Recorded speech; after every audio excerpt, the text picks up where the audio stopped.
Nous sommes le 20 janvier 1996 dans la ville de Varginha, au Brésil. Trois jeunes filles, Katia, Liliane et sa petite sœur Valkyria, se promènent à travers les herbes hautes. Il fait chaud, elles évoluent doucement entre la végétation et les chemins de terre. C'est alors qu'elles passent devant un terrain à vendre.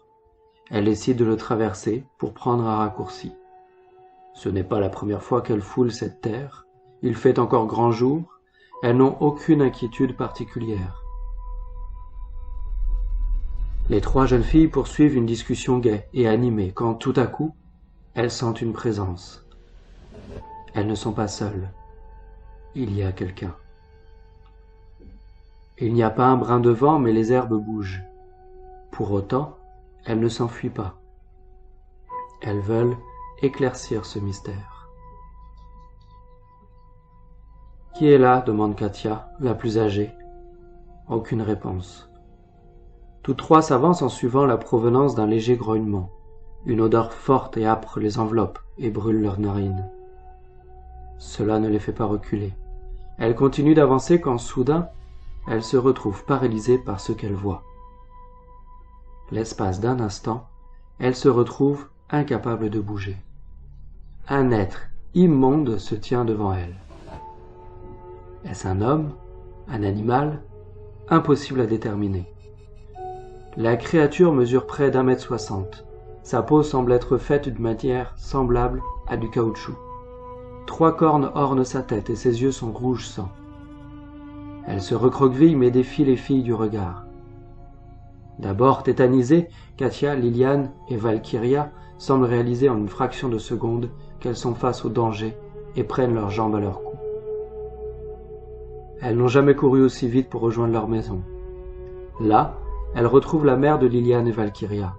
En larmes, elle lui explique avoir vu le démon. La mère veut en avoir le cœur net, elle retourne sur les lieux de la rencontre.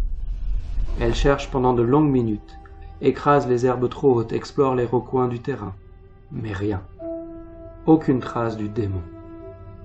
À son retour, elle raconte en revanche avoir été saisie par une très forte odeur d'ammoniac. La presse s'empare de l'histoire. À aucun moment la véracité des dires des trois jeunes filles n'est remise en cause. Elles sont choquées, effrayées et doivent se confier à un psychiatre. Leurs récits relatés dans les journaux, à la radio et à la télévision interpellent le public et engendrent de nombreux témoignages. Comme celui d'un couple de fermiers qui, au matin du 20 janvier 1996, explique avoir vu dans le ciel un objet silencieux ressemblant à un sous-marin et volant lentement vers le sol. D'autres personnes affirment également avoir vu une créature semblable à celle rencontrée par les jeunes filles lors de cette même journée. En recoupant tous les témoignages, une thèse se dessine. Un ovni se serait craché sur la ville de Varginha. L'engin avait vraisemblablement à son bord plusieurs créatures extraterrestres, 2 au moins. Elles auraient survécu à l'accident avant d'être capturées par l'armée. Alors que la presse s'emballe, les autorités se font discrètes. L'armée était-elle vraiment au courant? Essaye-t-elle d'étouffer l'affaire? Devant la panique générale, elle se doit de réagir. Mais l'explication fournie par les forces de l'ordre est loin de convaincre la population. Elle explique que la bête, vue par Katia, Liliane et Valkyria, ne serait autre que Luis Antonio de Paula, qui répond aussi au nom de Mudinho. Cet homme est handicapé mental et son corps est courbé. Sauf que les trois jeunes filles connaissent bien Mudinho. Elles savent qu'il n'est pas l'homme qu'elles ont vu. L'armée a-t-elle des choses à cacher pour fournir une explication si peu plausible? Probablement. Dans les semaines qui suivent ce communiqué, l'armée ne peut plus se cacher. De nouvelles révélations interviennent. Il est confirmé que le caporal Marco Eli Cherez, membre de la police militaire, a participé à la capture d'une créature dans la nuit du 20 janvier 1996. Lors de l'opération, celle-ci aurait tenté de se défendre.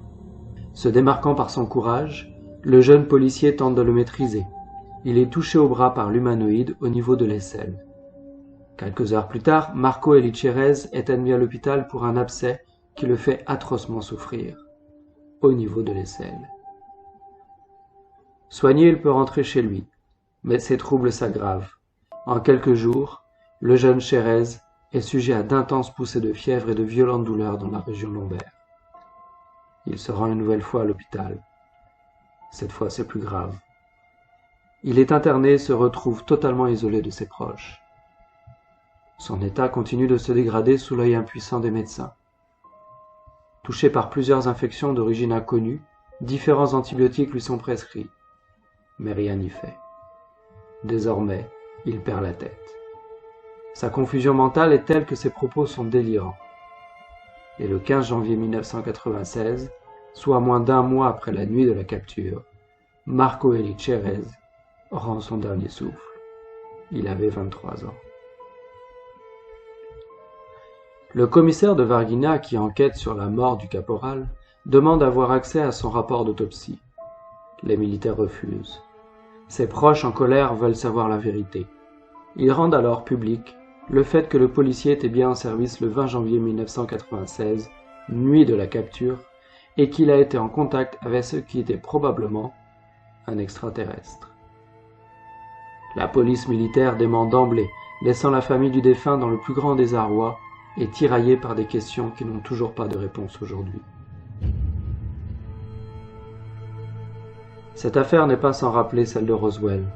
Des choses étranges, des témoins qu'on veut faire taire ou que l'on décrédibilise, l'armée qui se montre condescendante avec une population en quête de vérité, des secrets.